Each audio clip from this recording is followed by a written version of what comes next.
New York City, 1980. The Berlin Ballet Co is performing Stravinsky's Firebird at the Metropolitan Opera House. During the intermission, 30-year-old Helen Hagnes props up her violin on her chair in the orchestra pit and goes to stretch her legs. She never returns. It's not until the following morning that a maintenance worker up on the rooftop of the building looks down into the ventilation shaft and makes a horrifying discovery. Hello, I'm Zoe and welcome back to my channel. Today we're talking about the case of Helen Hagnes, a popular and hugely talented musician who was murdered one evening during the intermission of a performance at the Metropolitan Opera House. It's become known as the Phantom of the Opera case, or the murder at the Met. But what really happened to her, and why? I hope you're sitting comfortably. Let's begin. New York City, 1980.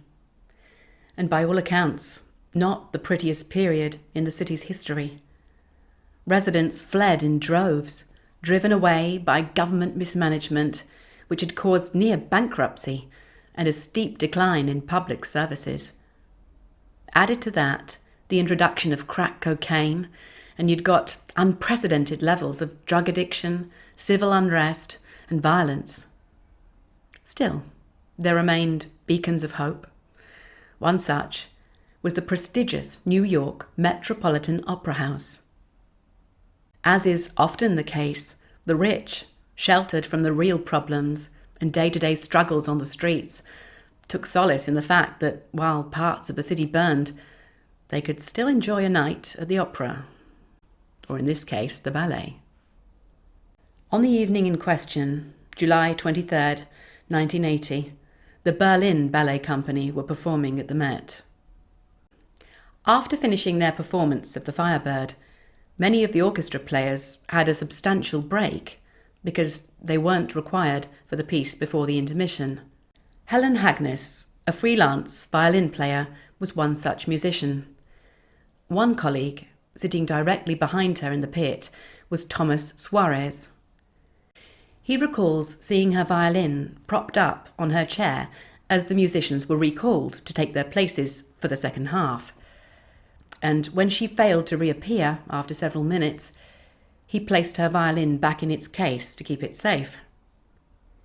He says that he imagined perhaps that she'd been feeling unwell and was waiting backstage. However, when the final curtain fell and there was still no sign of Helen, colleagues raised the alarm and a group of people searched for her. In the meantime, Helen's husband, Yanis, was outside the venue in his car, waiting, as he did every night, to escort his wife home. They had agreed recently that it would be better not to travel through the city after dark on public transport, with her carrying her expensive instrument. After some time, and having made inquiries at the stage door, he assumed that maybe there'd been some misunderstanding and she'd left already, so he drove home. But she wasn't there either. A knock at the door at midnight offered fresh hope, but it was only a colleague returning her violin. Yanis, now panicking, called the police and reported Helen missing.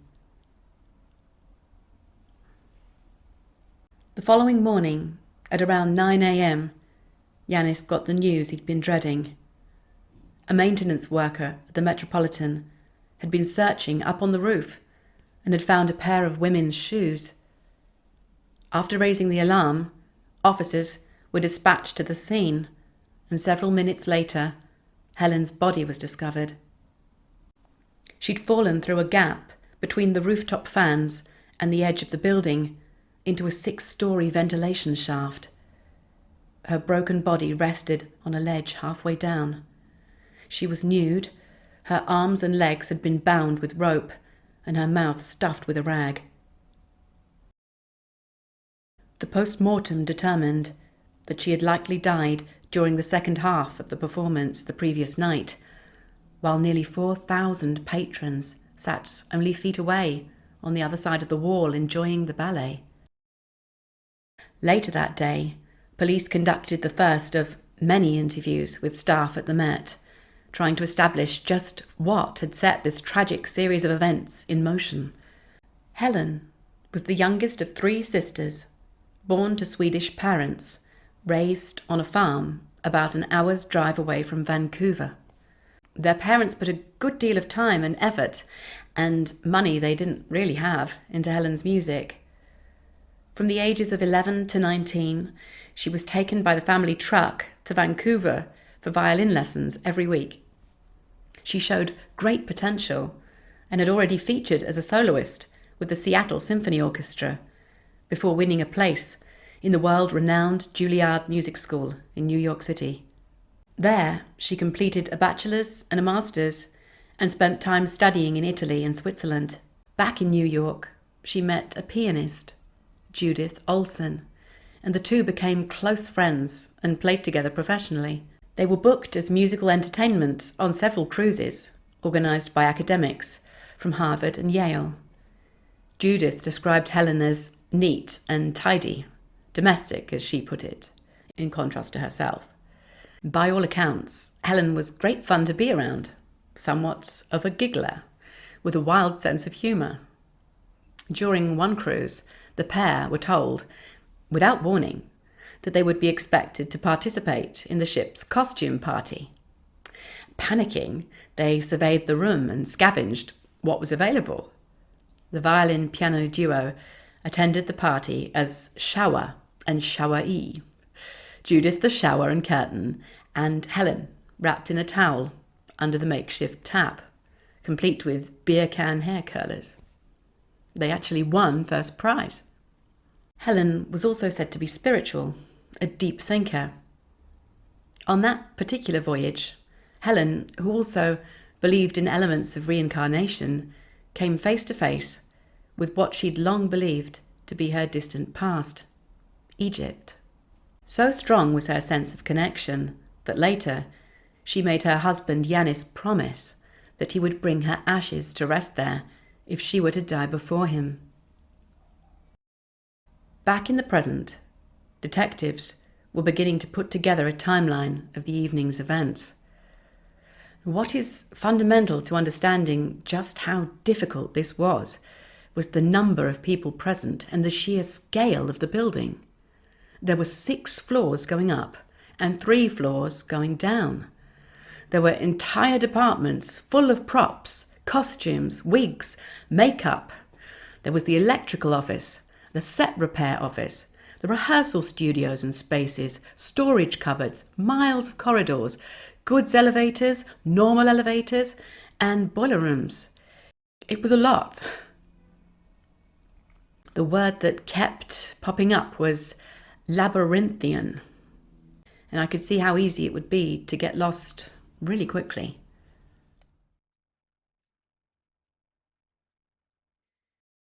Officers conducted a thorough search of the rooftop area where Helen's shoes were discovered and formed an opinion early on that whoever did this had intricate knowledge of the building. Forensics found a full palm print on a pipe near the airshaft, which they lifted and submitted into evidence. In the days after, Helen's husband Yanis was interviewed, and he was just numb with grief, admitting that he'd been drinking excessively since Helen's death as a coping mechanism. Police wanted to interview him, if only to rule him out, which they did early on. It was clear that Yanis, who was a sculptor and an artist, had never even been inside the building, let alone known how to navigate the intricate maze of passageways.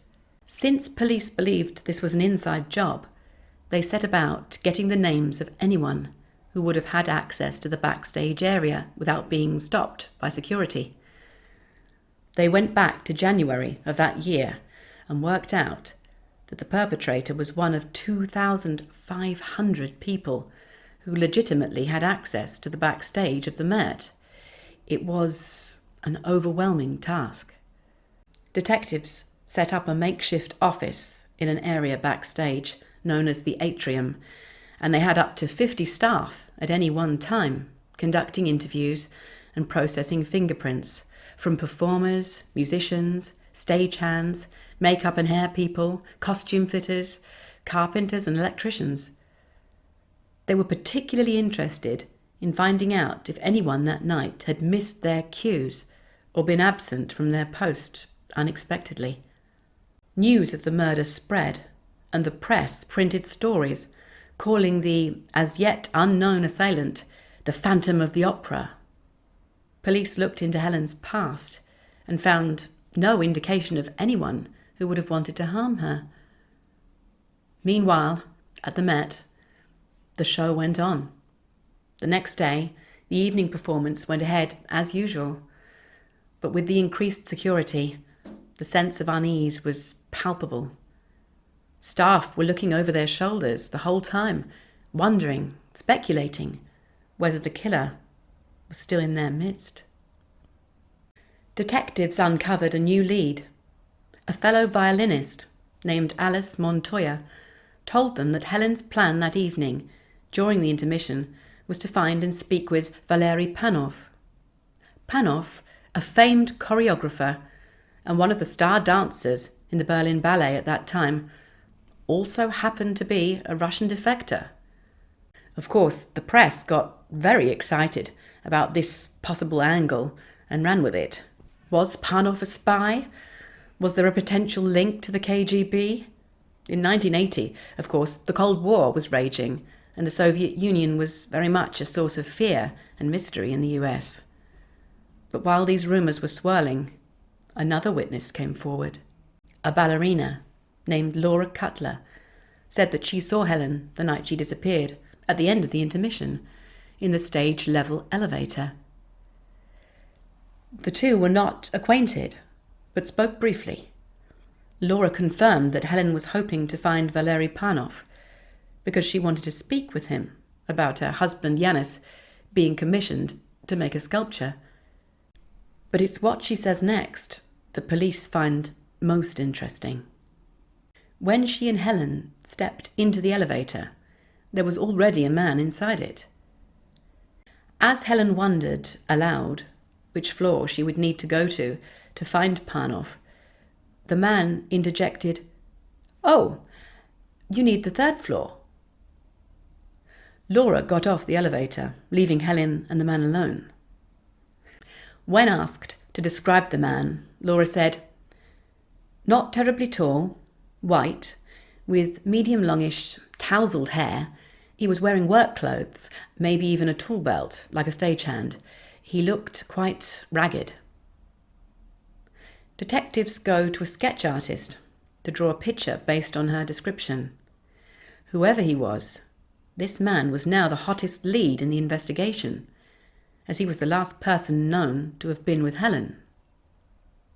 3 days later, the autopsy report comes back. The medical examiner deduced from blood on her brain that Helen had been alive when she was thrown down into the ventilation shaft. There was a scratch on her neck that could have been made with a knife. There were bruises on her wrists and ankles where she'd been tied. The contents of her stomach allowed them to estimate the time of death as being between 9:30 and 11 p.m. that evening. Detectives now rule out Valery Panov as having any involvement, as he was in the audience watching his wife perform in the second half of the ballet.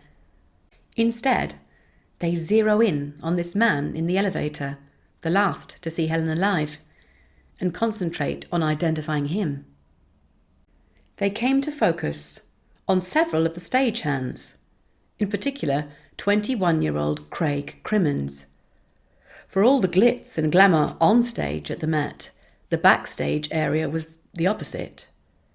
It became apparent from the interviews conducted that many of the backstage operators were drinking, smoking pot, and using coke daily on the job, as well as in their free time. Baby-faced Craig Crimmins was one of the youngest stagehands and the stepson of the crew's boss, and as such it was said that the more experienced workers were a bit concerned about him. Quote, He was the kid everybody worried about, drinking too much, smoking too much, snorting too much, because he was the darling of the stagehands. While being fingerprinted, Crimmins behaved in an extremely nervous manner.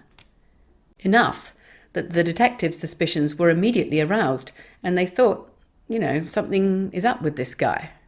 But he maintained he was working backstage that night and didn't miss any cues. When the police investigated, they found out from several people that that simply wasn't true. Someone had to fill in for him on stage right, as he was missing for a considerable time, when he ought to have been there. And then the results from forensics came back.